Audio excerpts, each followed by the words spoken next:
High Admiral Vextra stood at the observation deck of the Kilari flagship Eternal Wisdom, her iridescent scales shifting colors as she processed the sensor data before her. Earth hung in the distance, a blue jewel that had captivated the Confederation's attention for the past decade. The planet's energy signature defied everything the Kilari thought they knew about technological progression. "Display the anomaly pattern again," she commanded. The ship's quantum intelligence manifested the data in a three-dimensional hologram, showing Earth's bizarre energy fluctuations. Where there should have been clear signs of standard fusion technology, there were instead subtle ripples that seemed to bend the very fabric of space-time. "Our analysis remains unchanged, Admiral," the ship's AI reported. "Their energy usage suggests a civilization barely beyond planetary boundaries. Yet their efficiency ratings exceed our theoretical maximums by orders of magnitude." Vextra's secondary hearts pulsed with irritation. The Kilari Confederation had spent millennia categorizing and guiding younger species toward what they considered proper technological development. Each race followed predictable patterns: fusion power, quantum computing, gravitic drives. But humans had somehow skipped entire stages of this progression. "They don't even maintain a proper defensive grid," her executive officer, Kaliner, observed. "No shield arrays, no graviton barriers, just these strange distortions. Perhaps they need our guidance more urgently than we thought," Vextra mused. The Confederation's mandate was clear: to shepherd promising species toward their full potential. Humanity's apparently haphazard development practically demanded intervention. "Prepare a demonstration of proper technological advancement," she ordered. "Something impressive enough to command respect, but not so overwhelming as to inspire fear. We are teachers, after all, not conquerors." The Eternal Wisdom's weapon systems powered up, carefully calibrated to create a spectacular light show in Earth's upper atmosphere. It would be the first step in showing humanity the correct path to the stars. Energy spike detected. The sensor officer's scales flashed warning colors. Somethings. Before he could finish, every system on the Eternal Wisdom went dark. Not damaged or destroyed, simply offline, as if they'd never been activated. The backup systems, the emergency protocols, even the quantum-entangled communication arrays, all silent. Through the observation window, Vextra watched as points of light emerged from Earth's atmosphere. They moved with an impossible grace, without any visible means of propulsion. As they approached, she realized with growing unease that she couldn't determine their size or distance. They seemed to exist in space without conforming to normal rules of perspective. A voice echoed through the darkened bridge, speaking perfect Kilari. "The Confederation's desire to guide younger civilizations is admirable, High Admiral Vextra. However, your assumptions about technological development being a linear path reveal the limitations of your understanding." The lights returned, but the ship's systems remained unresponsive. The holographic displays now showed something that made Vextra's scales pale: a complete technical analysis of every system on her ship, along with annotations suggesting hundreds of potential improvements. "We've been watching your civilization for centuries," the voice continued. "Your mastery of quantum mechanics and gravitic technology is impressive, but you've barely scratched the surface of what's possible. Reality is far more mutable than your sciences suggest." A human figure materialized on the bridge. Not a hologram, but something more substantial. The being wore simple clothing and carried no visible weapons or technology. "I am Director Chen of the Earth Defense Initiative. We would be happy to share our understanding of the universe with the Confederation, but first, you must accept that there are many paths to the stars, not just the one you've chosen to follow." Vextra's primary heart nearly stopped as she realized the truth. The Kilari Confederation, in its earnest desire to guide younger species, had stumbled upon something far beyond their comprehension. They hadn't discovered a primitive civilization in need of guidance. They had found teachers of their own. "How?" she managed to ask, her voice barely a whisper. "How did you achieve this level of technology without following the natural progression?" Director Chen smiled. "Who said your progression was natural? The universe doesn't follow textbooks, Admiral. Reality is far more fascinating than that. The question is, are you ready to learn? As Vextra looked at her powerless ship, then at the casual display of technology that made her civilization's greatest achievements seem primitive, she understood that the Confederation stood at a crossroads. They could cling to their beliefs about proper development, or they could embrace the humbling but exciting possibility that they had much left to learn. "Contact the Confederation Council," she said finally. Tell them we found our teachers." The Grand Council chamber of the Kilari Confederation vibrated with tension as High Admiral Vextra's report echoed through the crystalline hall. The assembled council members' scales shifted through various hues of disbelief and concern as they processed the implications of humanity's demonstration. Supreme Chancellor Zixtal, his scales a deep shade of contemplative blue, leaned forward on his ceremonial throne. "You mean to tell us that these humans simply turned off our most advanced warship, without any visible weapons or energy signatures?" "Not just turned off, Excellence," Vextra replied, her holographic form flickering slightly in the chamber's ethereal light. "They understood our systems better than we do. The analysis they provided, their suggestions for improvement, they've been watching us, studying us, perhaps for longer than we've known of their existence." The chamber erupted in a cascade of color as council members' scales flashed in agitation. Scientific Director Melkor rose from his seat, his scales pulsing in angry red. "Impossible. We've mapped every possible path of technological advancement. Every civilization follows predictable patterns. These humans must be using some form of deception." A new voice filled the chamber, causing every Kilari present to freeze. "Predictable patterns exist only when you limit yourself to predictable thinking." Director Chen materialized in the center of the chamber, the air around him seeming to fold in impossible ways. This time, he wasn't alone. Beside him stood a woman in simple attire, her presence somehow both commanding and serene. "I am Dr. Sarah Zhang, Chief of Human Scientific Development," she introduced herself. "We've reviewed your scientific database, shared by Admiral Vextra. Your understanding of quantum mechanics is impressive, but limited. You see the universe as a set of rules to be followed. We see it as a conversation to be had." The chamber's defensive systems activated automatically, surrounding the human visitors with containment fields. Dr. Zhang smiled softly, and the field simply ceased to exist, not destroyed or overpowered, but retroactively erased from ever having been activated. "Reality," she continued, "is more malleable than you imagine. Your civilization has built impressive technologies by manipulating the laws of physics. We learned to negotiate with them instead." Supreme Chancellor Zixtal's scales had turned pale. "Negotiate with the laws of physics. You speak of universal constants as if they were optional." "Not optional," Director Chen corrected. "Contextual. Your ships manipulate gravity. Ours suggest to space-time that it might be more comfortable in a different configuration. Your computers process information. Ours have conversations with probability itself." Dr. Zhang gestured, and the chamber's holographic displays came alive with equations and diagrams that made the most advanced Kilari scientists present feel like students seeing mathematics for the first time. "This is a small fragment of what we can share. Your civilization has achieved wonderful things, but you've been looking at the universe through a very narrow lens."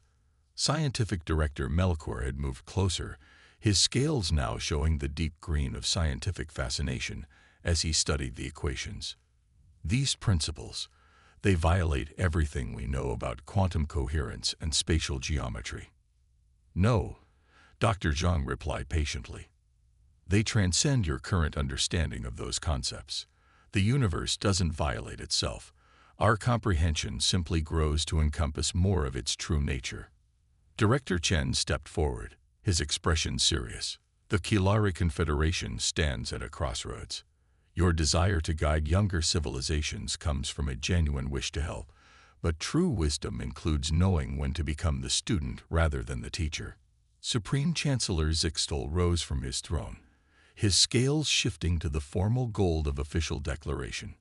And if we refuse, if we decide that your technology is too dangerous to exist outside our understanding. The humans exchanged a glance that seemed to carry volumes of unspoken communication.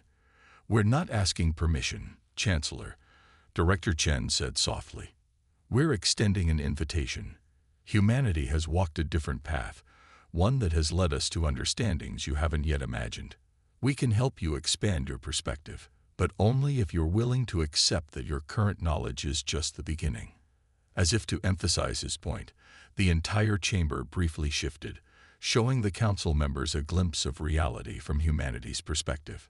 For a fraction of a second, they saw the universe not as a collection of particles and forces, but as an interconnected dance of possibilities and relationships.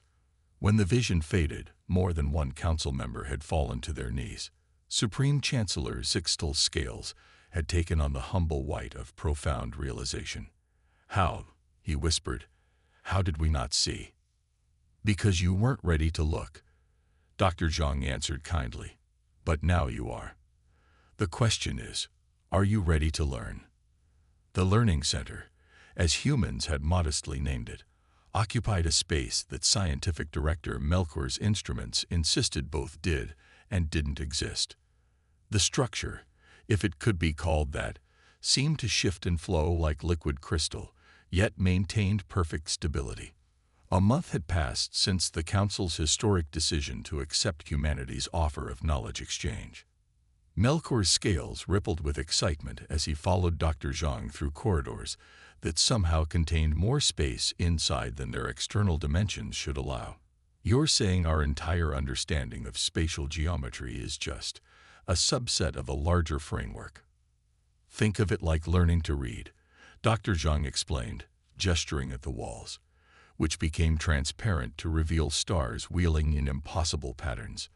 Your civilization mastered the alphabet of universal forces, gravity, quantum mechanics, electromagnetic interaction. But you've been reading single letters when you could be reading entire stories. A group of young Kilari scientists passed by, their scales showing the deep purple of intense concentration as they worked with human instructors. They were learning to see reality not as a set of immutable laws, but as a complex web of relationships that could be persuaded.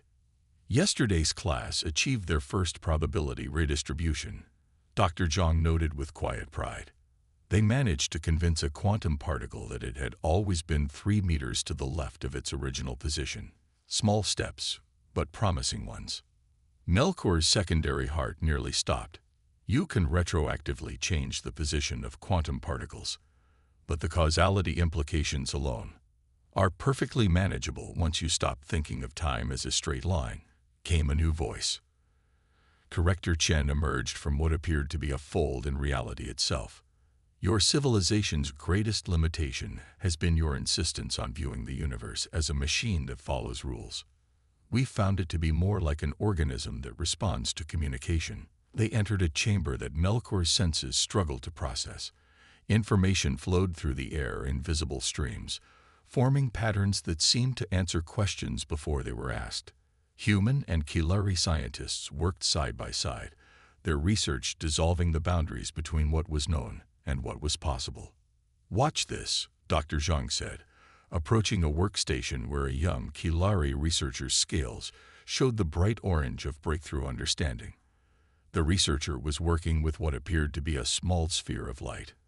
I think I understand now, the young scientist said, her voice trembling with excitement. It's not about forcing the energy to flow where we want it.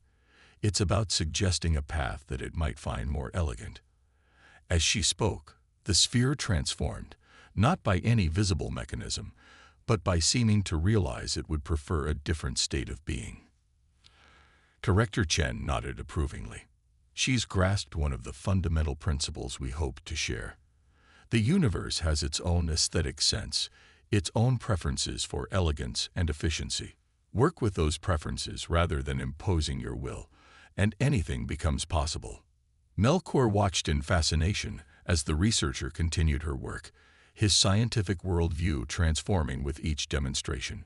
Our entire civilization, We've been like children playing with building blocks, thinking we'd mastered architecture. There's no shame in that, Dr. Zhang assured him. Every civilization follows its own path to understanding.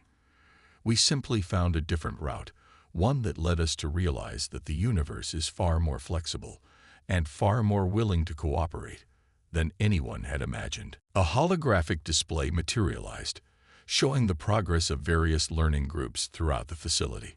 Hundreds of Kilari scientists were beginning to grasp concepts that would have seemed like pure fantasy just weeks ago. But something was bothering Melkor. Why? He asked finally. Why share this knowledge with us? After we approached your world with such arrogance, such presumption. Director Chen's expression softened. Because that's what humanity decided to be when we achieved these understandings. We could have used this knowledge to dominate, to rule. Instead, we chose to wait, to watch, and to be ready to teach when others were ready to learn.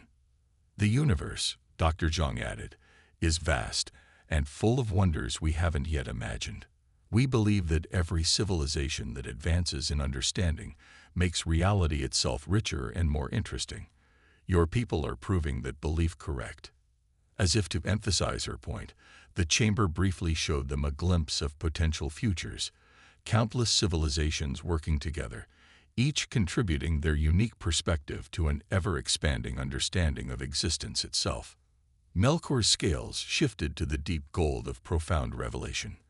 The Kilari Confederation had thought themselves teachers of younger races, only to discover they had been reading the first chapter of a book without realizing the library contained countless volumes. And humanity, far from resenting their initial approach, had simply been waiting for the right moment to share a greater truth. The emergency session of the Kilari High Council erupted in chaos as reports flooded in from across Confederation space. Not every faction had embraced humanity's offerings with open arms.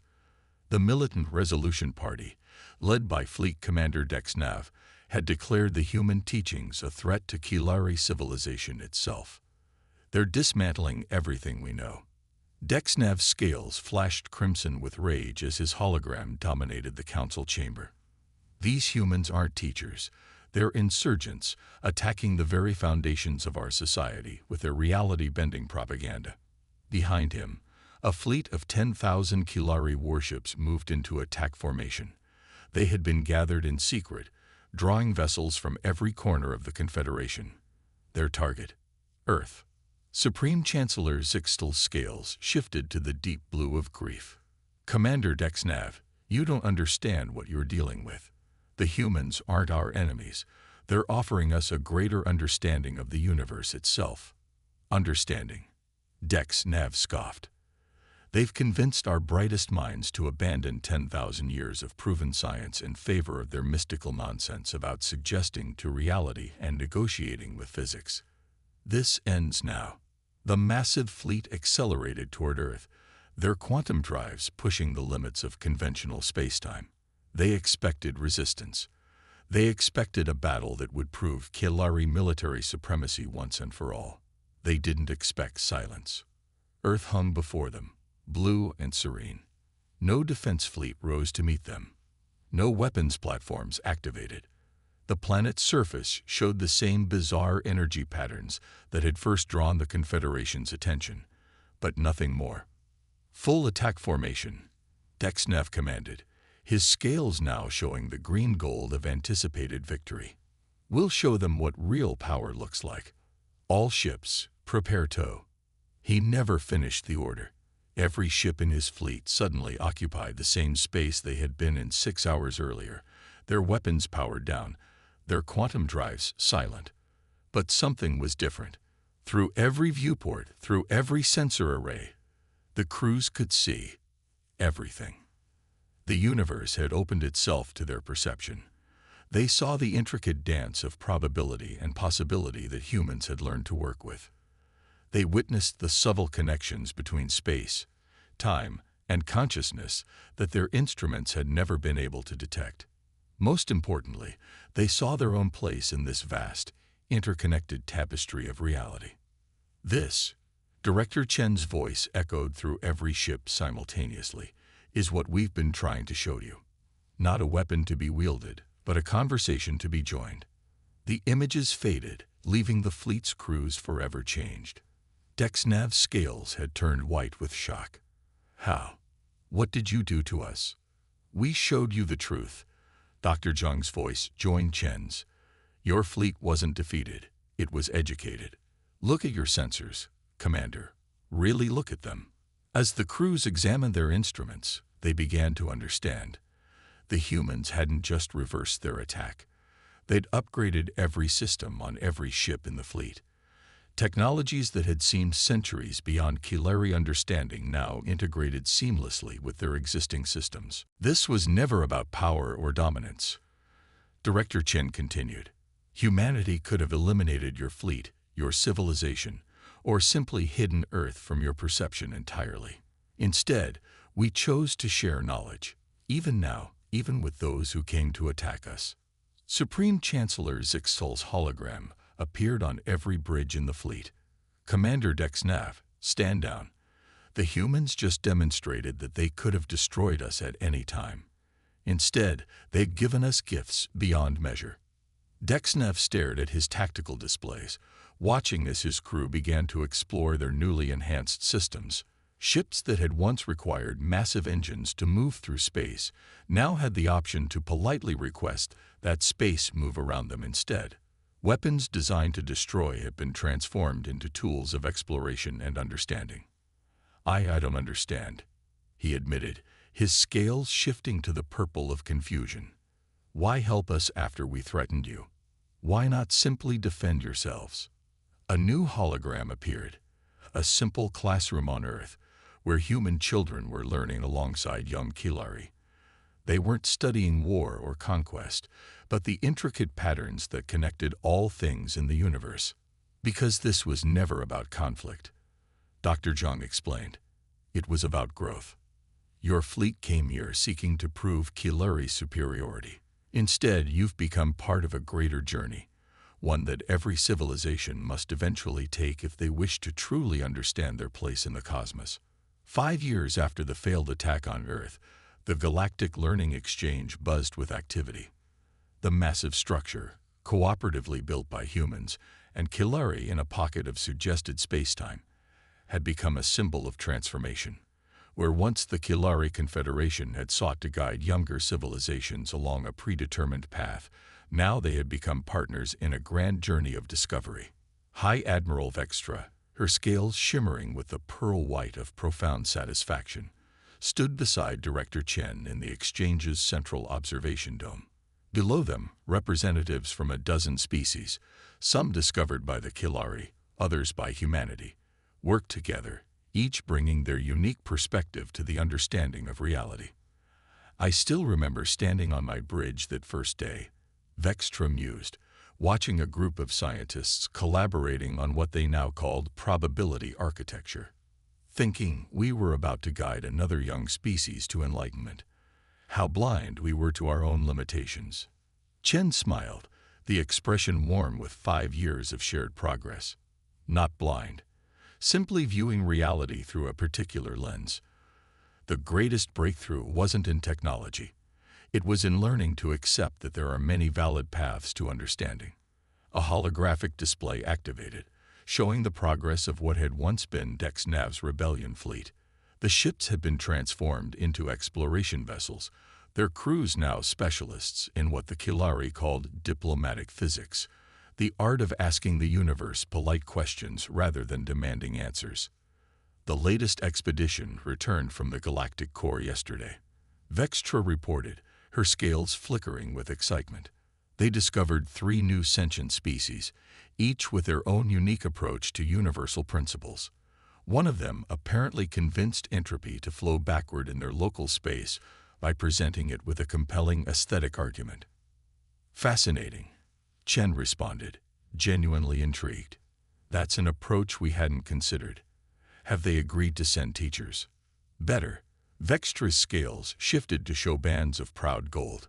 They've asked to be students first.